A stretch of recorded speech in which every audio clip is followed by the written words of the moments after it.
Welcome to another Apollo Papyrus episode. I am Aaron Apollo Camp. For this episode, my interview guest is an author, poet, and podcaster.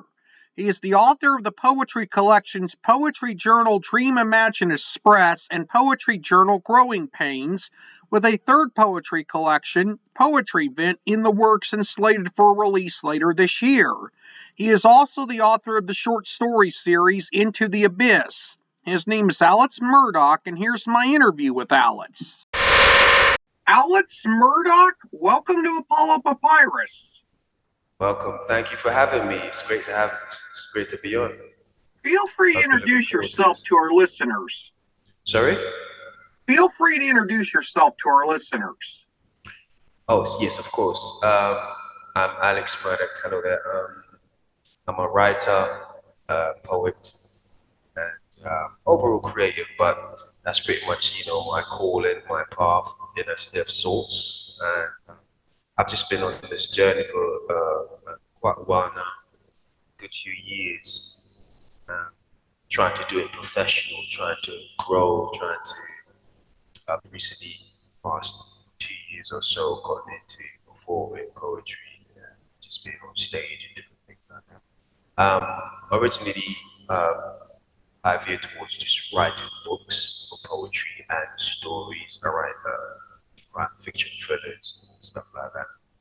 Start with like short stories, and now I'm kind of veering into like novels and different things like that. But as you know, it's a journey, so I've just been treading the road of sorts, and trying to have fun with it. But it's been great, man. So I can't complain. You've written a pair of poetry collections. One of them is titled Poetry Journal, Dream.Imagine.Express, and Poetry Journal, Growing Pains. Without spoiling too much of your poetry collections, how many poems are in each collection, and what is each collection about? I would have to say I haven't necessarily counted how many, because I usually just sort of accumulate by the amount of words that's in one book. That's usually how I do it. But it's fair to say there's at least 50 or more. But in terms of like words, I'd say it's around 8,000 for Dream.Imagine.Express, and Growing Pains is around I think 30 to 15,000 words. Dream.Imagine.Express is pretty much an expression of where I am at that point in my life, and just growing with my experiences and overcoming obstacles and understanding myself. And to a degree, that's similar to Growing Pains, but it's always a different experience I'm sort of explaining. So it's just Dream.Imagine.Express was the first time I put together something like the work that the poetry to a professional degree, and it's really just me finding myself. If I had to kind of sum both of them up, I would say Dream.Imagine.Express is more the finding, and it's more of a raw take. When I read it, even now, when I look back on the work that I put in that poetry book, it was such a rawness to it. And when I look back to Growing Pains now, I was just so much more refined. It just speaks to me, to the mastery that I've grown to be in, and that's the take. That's what I take from both of them. But in essence, when it comes to poetry, I tend to all my writing, all my creativity is derived from my experiences pertaining to poetry, and so that's pretty much how it goes. So you're never going to see the same thing in the same books, but it's going to be a maturation over time, me just bettering my craftsmanship as a poet, and etc., whatever the case may be. So in this case, it's just me growing into a better poet, book by book. You have another poetry collection that'll be available to purchase later this year, and it will be titled Poetry Vent. Without spoiling too much of that collection, will there be like an overarching theme of the poetry collection, and how many poems will the collection have? With that one again, because I don't really necessarily count but that one is going to have the most, much more than the other two. And in this book is actually going to be a trilogy, and that speaks to how much work I've had to put into the book. But with poetry, because there's so much to unpack, I have to be careful how much I'm giving at one time to readers, my audience, because so because of that, because I'm very aware of that, it only made sense for me to do trilogy. So that would be the first of three that's to come out. But in essence, poetry vet is I pretty much reached a point in my life where I had so much to say, and it's more obvious towards manhood, just growing as a person, as a man, and just see the world around me, understanding what that is the world around me, and just having so much to say, so much to express. And so I found myself constantly just pouring with words, and it never really stopped. And so I thought to myself, when I kind of took a little time to kind of view where I was, I had so much to put out there, which is the reason why I had to kind of break it up into two. So the first book is going to be around 15,000 words within that book, but there's so much content in there, so much, as I've said before, it's derived from my experiences, but there's so much to unpack, and I'm a person where I try to keep myself informed, so just seeing the world around me, I had so much to kind of speak about, so much more questions to ask, so much more opinion and expression to kind of give towards those questions, as opposed to along the way I think, the way I see things, my surroundings, and I think it's going to be a great thing to put out there, and I'm very proud of this work. So I'm just excited about it. So I'm looking forward to seeing how it's going to go and how people's take will be about it. Because I'm very intrigued by how people see my work, or they interpret it, because I find that not everybody has the same take on things. So it's always intriguing to hear, and there's so much to learn from everyone and their expression of how they interpret your work. So I'm looking forward to it. So Poetry Fan, it's going to be out this summer, June 27th. So it's going to be fun. You've also written the Into the Abyss series. Without spoiling too much of the series, what is it about, and is it a series of short stories or novels? It's a series of short stories, but in the end, but because there is like a short story following the same story, because they're all interrelated. So that gave me the opportunity to kind of put them all three, because there's three of them in one book. Into the Abyss, volume 1, 2, and 3. And so once I combined them, it's pretty much just turned it into a novella, which is pretty much the box set which I did just over a year ago. I released it. But Into the Abyss is a story, it's a crime thriller, as I mentioned, but there's a hint of romance in there. And it's pretty much a story about somebody trying to figure out their situation because their life depends on it. Their family life depends on it. Family lives depends on it. And there's a sense of foreboding because it's quite unpredictable about what their situation is or what is developing. And it's sort of a groundswell turning to danger. And the main character, which is Kane, you know, he's in a situation where he just lost the most significant person in his life, which is his mom. Now, all of a sudden, things are starting to go even further left. So he's stuck in disarray, but at the same time, you have to put yourself together to kind of figure out what is going on.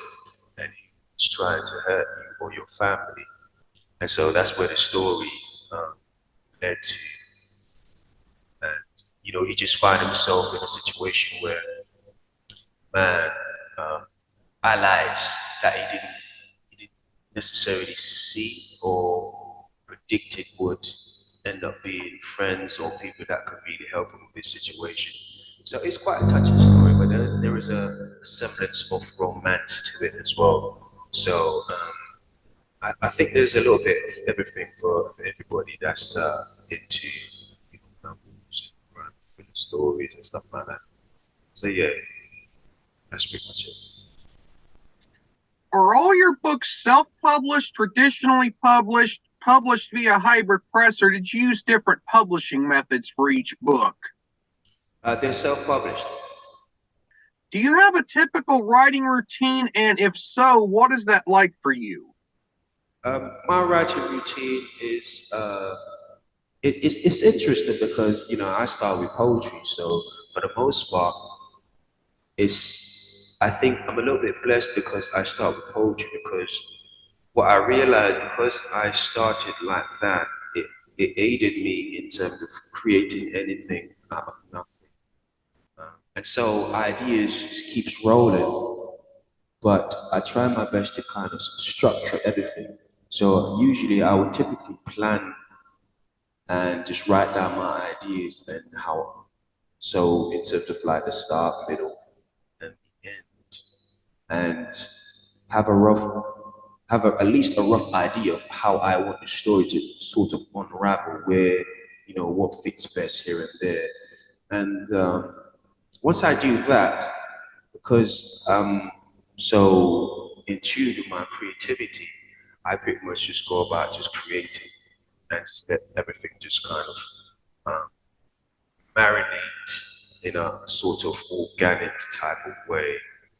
So for the most part, I plan out the essential parts and I pretty much build a base to begin with at the beginning, and I just let the story just write itself from there. You started reciting your poetry on stage a couple years ago, is that correct? I did, yes. What was that experience like for you? Oh man, that was of course at first, you know, you're in a place where it's so unpredictable. It's, you know, you could be crushed if things go left, or there's a chance of that. I think a lot of people see that sometimes, you know, when you're on your way to the stage. But in essence, I didn't really see it like that. I was open to failing. If I failed, I was all right with that, because I'm that type of person. But in essence, just being on stage, the experience by itself, it was great. It was great. It was the first time I did it, and it was to one of the intriguing thing about it was the fact that I wanted to promote one of my poetry books, which is at the time when I did it, I had just released the PoetryJournal growing pains, and I really wanted to share it with a different audience as opposed to just readers. But I wanted to kind of be open to readers and that performance audience that you'd find at open mics or different type of places like that. So I pretty much just literally just throw myself into it and just see like you know what, whatever happens, happens. But yes, it was totally unpredictable. I was nervous and just in a place where, anxious about everything. But I was open to anything that was going to happen. So I just stayed in it and I just came out. And to begin with, I just read from books. I was just reading from the book to begin with. But, and I did that for a couple months. I'd say about 6 months until finally I started to learn my work by art. When I say, I mean like memorize my work so that I can go off the top.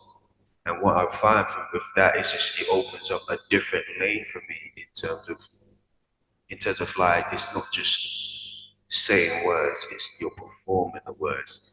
And because of that, now you're so much more in tune with what you're putting out there, with what you're expressing already. And it brought my performance and the projection behind my words and the feelings that I share with the audience to a different level. And I've pretty much been growing with that ever since. It's a lot of work to do it to this level, but I've always been big on if you're not all in, then don't bother. So I've always been committed to this path of mine ever since I've discovered this is really who I am and this is what is for me. So it's been a blessing. Um, if you're I also believe that if you're a poet, if you're a performer, if you're a writer, especially a poet, you owe it to yourself to grow to a point where you share your work with people in terms of a performance. Um, it's just, there's so much justification that comes with it. So I think, if nothing else, you owe it to yourself to experience that. So I would encourage any up and coming poets to start doing this, start practicing. So one day, when you get the chance, you can perform and share your work because there's no telling how far this will go. So I'm I'm so grateful that I put myself in that space because now I I love what I do. I love performing. I love sharing with people on stage. It's just something I grew into, but yeah, I'm so happy I did. One final question. You host the Poetry Journal by Alex Murdock podcast. What can listeners expect from a typical episode of your podcast? Yes, I do. Poetry Journal podcast. You can find on Spotify. I've been recently also updating my YouTube page, which is you should be able to find on my main website, d.uk. But in essence, Poetry Journal is an art platform. Of course, I'm a poet, but I'm not. I don't just. The guests that I have they're not just poets or anything like that. They're pretty much a wide variety of different people. When you listen to Poetry Journal podcast, you're gonna have jazz musicians, you're gonna have painters, you're gonna have actors, you're gonna have, of course, poets, and a variety of different artists, even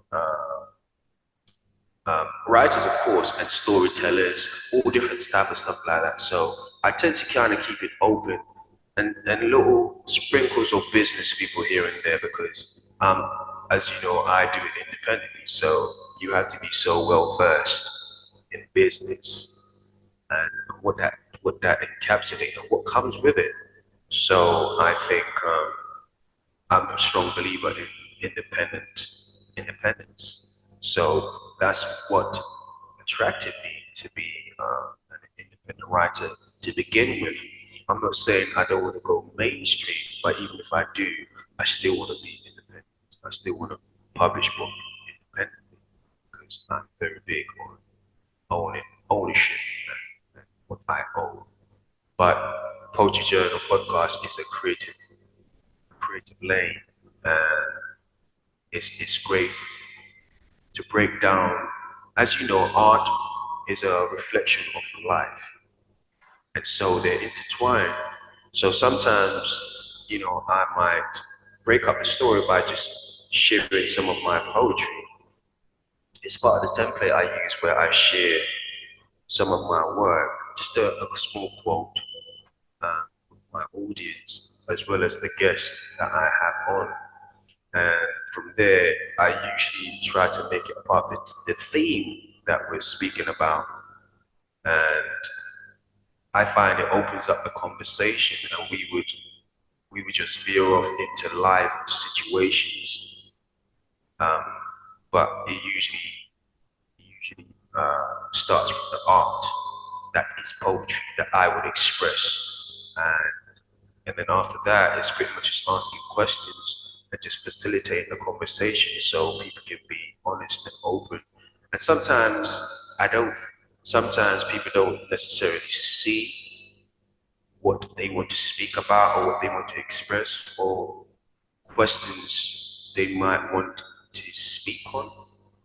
But, I'm intuitive enough to put them in that space. So they share, they express. And so the conversation becomes so organic, and we give so much back to the audience, especially young people that's coming up. I think it's great for them as well. And I'm big on giving back, especially information for people that might not be as well versed as myself, because a lot of people that I have onto the platform, these are people that are very developed, have been through so much, and they have something to say, something to give back, something to share. So I find the audience appreciates that, and so because of that, it's been growing, and I've been getting a lot of support with the platform. So I appreciate, and I appreciate the space, and so I do my best to always keep it quality content to share with people, share with my audience. Alex, thank you for appearing on Apollo Papyrus. You were a wonderful guest. Thank you so much for having me, man. It's been fun. It's been great. I appreciate your time and giving me this opportunity. Thanks so much. Alex was a wonderful guest, and I wish him well with his upcoming poetry collection that will be released later this year. This is Aaron Apollo Camp reminding y'all to write and read your passion. Bye for now.